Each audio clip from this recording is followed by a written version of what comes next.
Welcome, my dear viewers. Thank you for being with my channel and watching my videos. I'm telling you a story from my life. Watch this video to the end. You will understand what I'm telling you, so as not to miss my new videos. Do not forget to subscribe to the channel and leave your explanations in the comments. Then let's go. Oh, I messed up really bad and now I'm scared. You can call me Cindy, and I'm 23 years old. My boyfriend, Cameron, is 25. We're both from this tiny town in Oklahoma. We kind of knew each other because he was a bit older, but we weren't close. Around 3 years ago, we started talking more when he came back from college. He'd visit the grocery store where I worked. I was a cashier, and he'd always come to my line. He was always so nice and polite. I tried dropping hints that I liked him, but he didn't seem to get it. One day, when my line was slow, I finally got the courage to talk to him.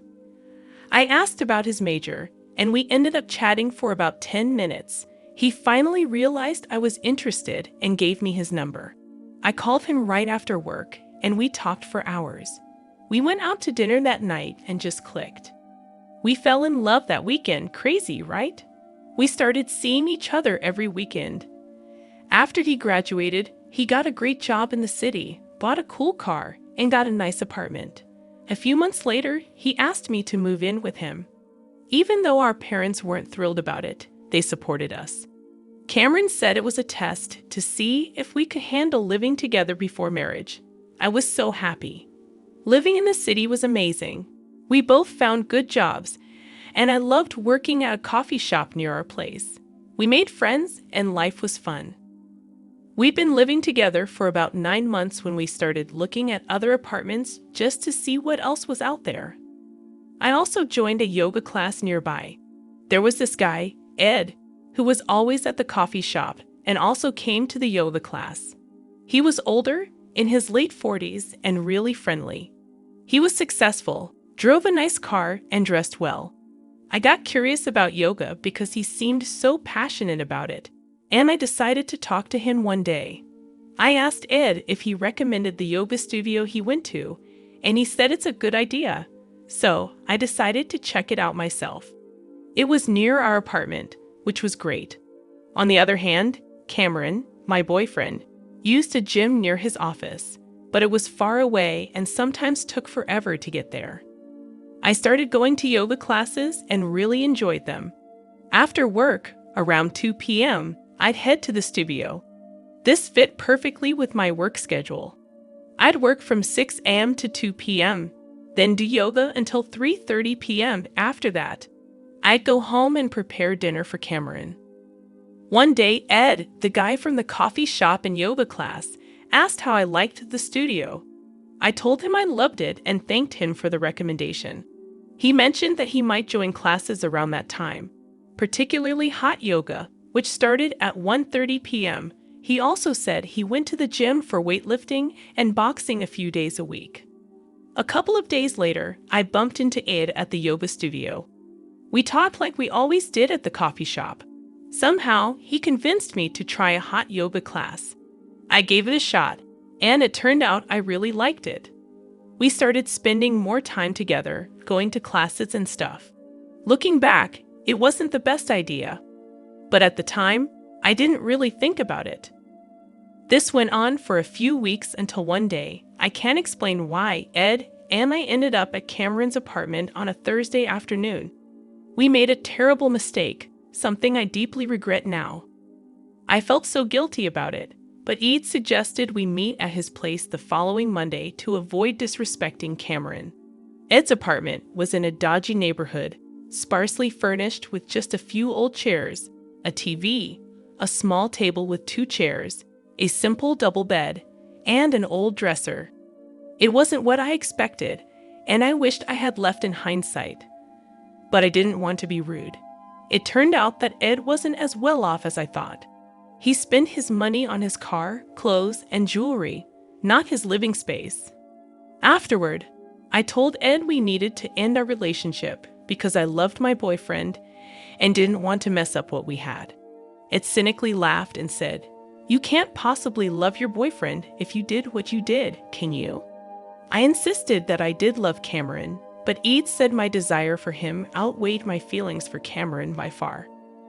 It was a harsh reality check for me. I gathered my stuff and left Ed's apartment, feeling tainted and incredibly foolish for what happened. It wasn't like me at all.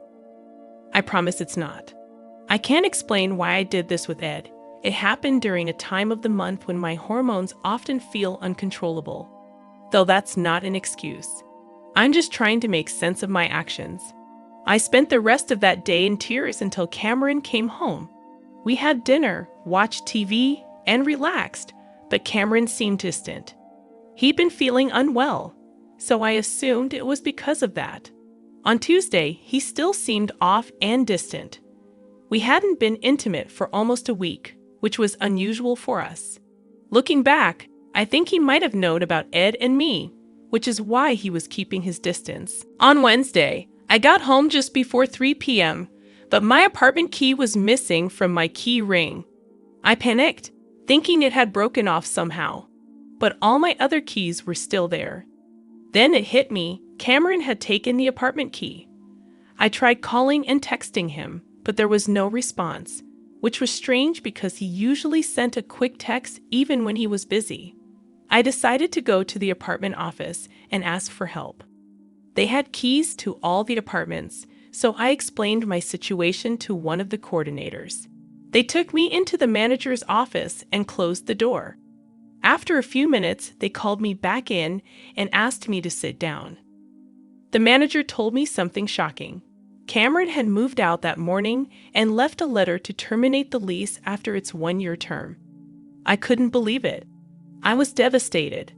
They showed me the bags he left for me in their office, filled with my stuff and gifts I had bought for him over the years. It hit me that he must have known about Ed and me, and I fell apart in front of these kind ladies. They helped me carry the bags to my car and offered me water, snacks, and tissues. I sat in my car for over an hour, crying and trying to figure out what to do. I attempted to reach Cameron through calls and messages, but he didn't respond. I thought about staying in the vacant apartment until the lease ended, but he didn't reply to that either. I knew he was angry, but he hadn't blocked my calls, which gave me a glimmer of hope. I considered going to his office to talk to him, but I didn't want to cause a scene and risk his job. Instead, I drove around aimlessly for a while, unsure of where to go. Eventually, I checked into a hotel near our apartment, even though I couldn't afford it for long. I spent the night crying, wondering how Cameron had found out the truth. I hoped it was because Ed had told him, not because of hidden cameras in our apartment. The shame I felt was overwhelming. The next day, my mom called, furious after talking to Cameron's mother. She demanded to know what had happened, and I confessed. She yelled and screamed at me for over 45 minutes before hanging up abruptly. My dad expressed his deep disappointment in me too. I asked if I could move back home, and he agreed, but only if I sought professional help, like therapy. I accepted his condition, apologized again, and returned home 11 days later. During this time, I kept trying to contact Cameron, but he never replied. I read some advice suggesting that it's best to give a betrayed partner some space, even though it was tearing me apart inside. When I returned home, it felt like everyone in town knew about our breakup and why it happened. It was a total nightmare. I'm not sure how to reconcile with Cameron. I'm afraid he might never want to talk to me again. I love him deeply, and I know I have to try my best to win him back. No matter what happens, I'll carry the regret of my actions for the rest of my life. I'm back home now, living with my parents, and I've taken a job as a cashier at a dollar store. It seems like everyone in town is still talking about me, and I can't help feeling incredibly embarrassed. People somehow found out that Ed was the person I cheated with, and they did some online research. To my shock, I discovered that Ed is actually 62 years old, not in his late 40s as I thought. Even worse, he has a criminal record going back 17 years, with articles about his past arrests and trials still available online. I could have easily found all this information with a simple online search, but I was too distracted to do so. I still find it hard to believe how I acted during that time. I feel like a complete fool. Not only did I betray the man I love, but I did it with someone who's far from admirable. I hope the town's gossip will die down in a few months because I can't bear living here much longer. It's taking a heavy toll on my mental well-being. Some days, I contemplate locking myself in my room and not facing the world. My parents are deeply embarrassed by my actions, and they've made it clear that if I ever repeat something like this, they'll disown me without hesitation. They believe I've brought profound shame to the family, which has only intensified my feelings of self-disgust. I've been dealing with severe depression as a result. Throughout this entire ordeal, Cameron has not reached out to me. We haven't exchanged a single word since the night he locked me out of the apartment. I just wish he would pick up the phone and express his anger or any emotion. At this point, all I want is to apologize to him face to face. I've been in therapy for a couple of weeks now, and it's been helpful. My therapist is compassionate but also straightforward. Following her advice, I've refrained from trying to contact Cameron and have started focusing on self-improvement. She pointed out that I've already extended my apologies through text and voicemail, and Cameron is aware of it. But evidently, he wants nothing to do with me at the moment. Over the past week, I've concentrated on my job, maintained a healthy diet, gotten enough rest, and taken long walks. I do feel better, but I still miss my partner. I'm taking each day as it comes, hoping for a reconciliation with Cameron, but also preparing for the possibility that it may not happen.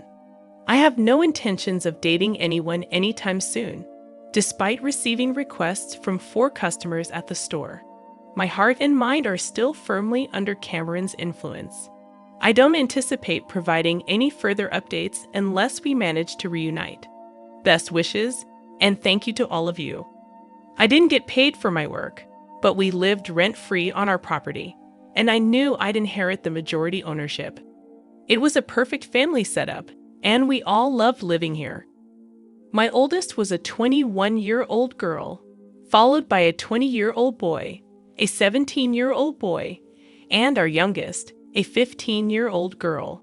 Life was great, and my marriage with Connie was loving and happy. My job was good, and the farm was thriving. But about 3 years ago, my brother Bill got diagnosed with cancer. He didn't take care of himself well and only sought treatment when his symptoms got unbearable. He went through tough treatments, but he kept working. Sadly, Bill passed away earlier this year, and it was very emotional for all of us. Bill and I were close, and I helped him with various challenges he faced in life. Despite his issues, we loved him unconditionally. In Bill's will, he named me as the executor and left me 100% of his assets, including a bank account with over $70,000. I found something strange, though.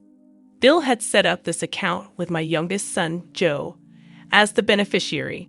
This confused me because Bill wasn't closer to Joe than my other kids.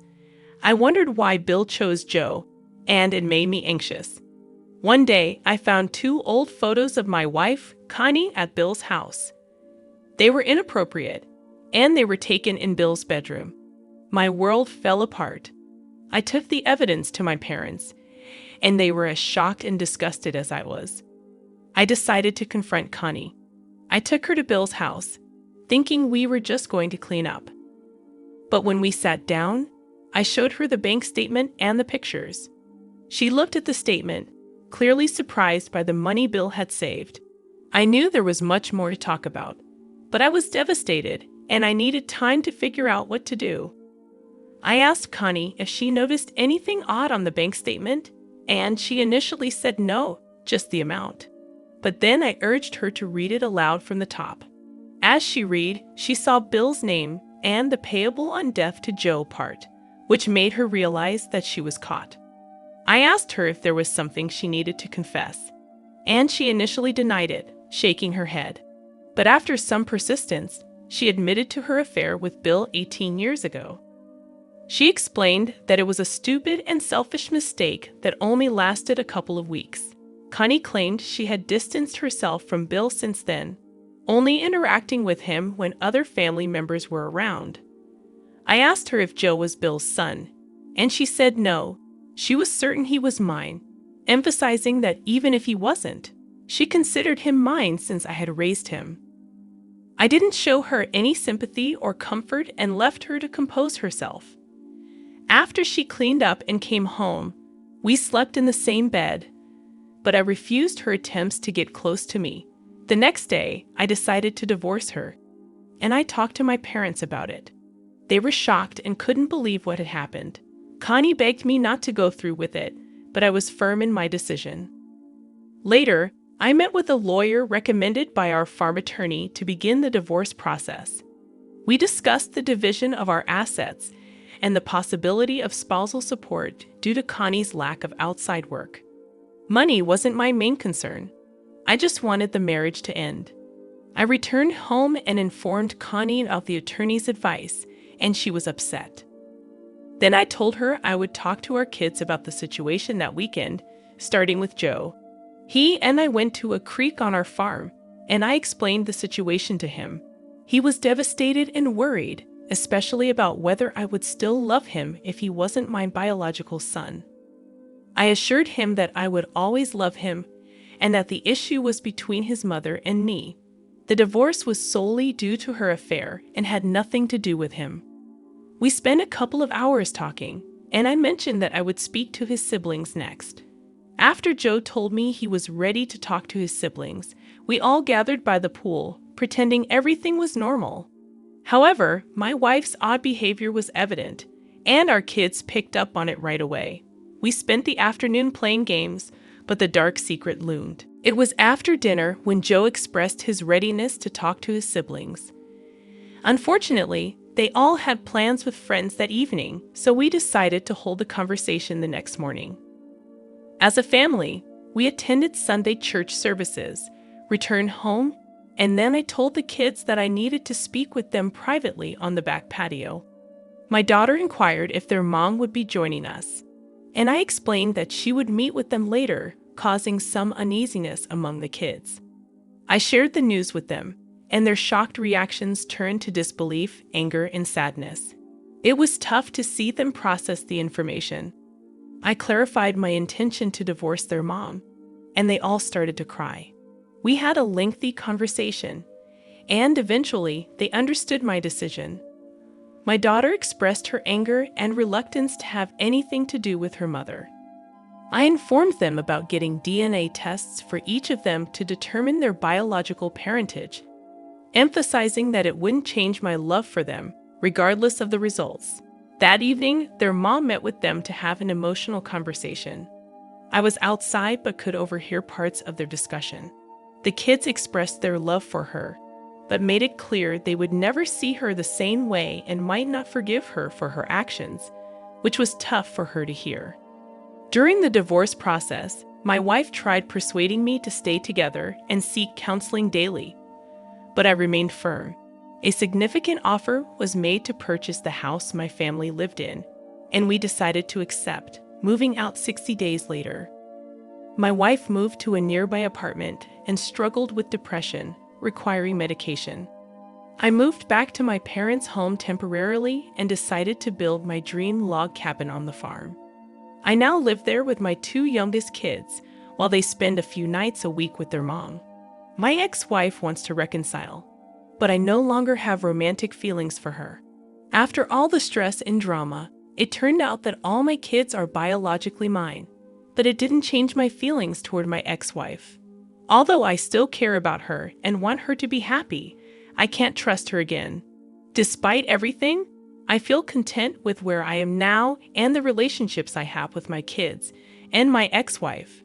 Sharing this story has provided some relief and gratitude for how things turned out, and I wish you all the best of luck.